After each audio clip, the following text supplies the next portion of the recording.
Mobile अथवा कोई भी इलेक्ट्रॉनिक उपकरण ले जाना सभी परीक्षार्थियों के लिए पूरी तरह से वर्जित किया गया है और जो भी परीक्षार्थी यदि इस प्रकार के कोई भी उपकरण ले जाते हुए पाए जाते हैं तो उनका न सिर्फ वह उपकरण जब्त कर लिया जाएगा बल्कि उनको परीक्षा से निष्कासित करते हुए उनको परीक्षा से वंचित भी किया जाएगा और उनके विरुद्ध में प्राथमिकी भी दर्ज कराई जाएगी। परीक्षार्थियों के लिए यह ध्यान देना अत्यंत आवश्यक है कि परीक्षा केंद्रों पर प्रवेश की अनुमति परीक्षा प्रारंभ होने के 10 मिनट पूर्व तक ही मिलेगी, अर्थात जो परीक्षा फर्स्ट सिटिंग में 9:30 बजे प्रारंभ होगी उस परीक्षा केंद्र पर परीक्षार्थी को 9:20 तक हर हाल में पहुंचना अनिवार्य होगा और जो परीक्षा द्वितीय पाली की 1:45 से शुरू होगी उन परीक्षा केंद्रों पर परीक्षार्थी को 1:35 तक पहुंचना अनिवार्य होगा। इसके बाद इस समय सीमा के बाद जो भी परीक्षार्थी यदि परीक्षा केंद्र पर पहुंचेंगे तो उन्हें परीक्षा में बैठने की अनुमति नहीं दी जाएगी। यह ध्यान देना इसलिए आवश्यक है क्योंकि ऐसा देखा गया है कि कुछ विद्यार्थी जो इसका अनुपालन नहीं कर पाते हैं, जो इस समय सीमा के बाद पहुंचते हैं, उनकी परीक्षा छूट जाती है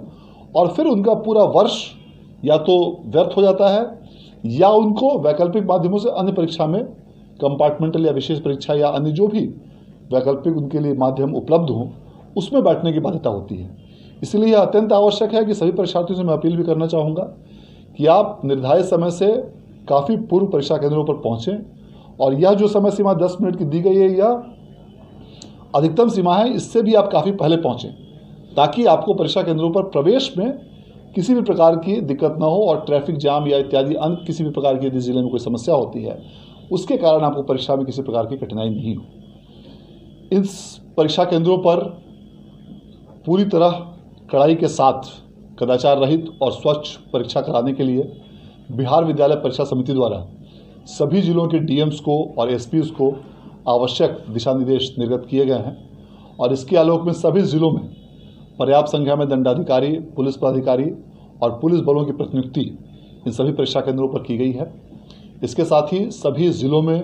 जोनल दंडाधिकारी,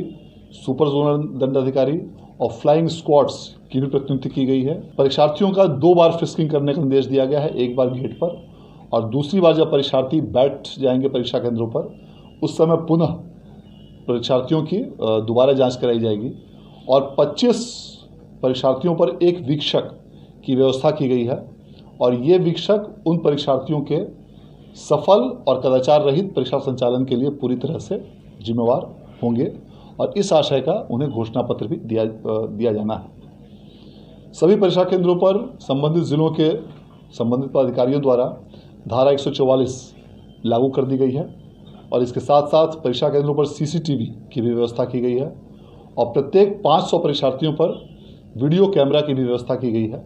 और इसके अलावा परीक्षा केंद्रों के बाहरी भागों में भी वीडियोग्राफर की भी व्यवस्था की गई है।